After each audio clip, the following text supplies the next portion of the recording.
গল্পের নাম সাদা বিড়াল আর সাদা খরগোশের কাণ্ডকারখানা। রান্না রান্না খেলা। সাদা বিড়াল ম্যাও আর সাদা খরগোশ ফুটু একদিন সিদ্ধান্ত নিল, আজ আমরা রাঁধুনি হব। ফুটু বলল, আমি তো সবজিতে এক্সপার্ট। ম্যাও বলল, আর আমি আমি তো 5 স্টার শেফ। অন্তত মাছ রান্নায়। তাদের খেলার নাম রান্না রান্না খেলা। ম্যাও বলল, ফুটু তুই আজকে আমার রেসিপি ট্রাই করবি। ফুটু চোখ গোল করে বলল, কি রেসিপি? ম্যাও হাসতে হাসতে বলল, খরগোশ বিরিয়ানি। ফুটু লাফ দিয়ে দূরে চলে গেল।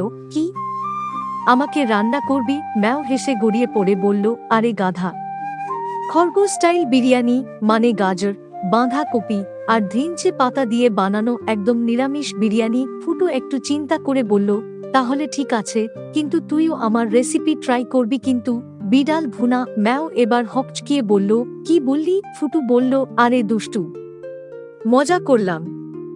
বিড়াল ভুনা না, বিড়ালের জন্য বানানো টুনাপটেটো পিঠা। তারা একসঙ্গে রান্না শুরু করল। ম্যাও বাটিতে মাছ ছিঁড়ে রাখছে, ফুটু গাজর কেটে গোল করে সাজাচ্ছে। রান্না চলল, হাসি চলল, আর শেষে তারা নিজের নিজের খাবার একে অপরকে খাওয়ালো। ম্যাও বলল, ফুটু তোর রান্না তো একেবারে সুপারহিট হয়েছে রে।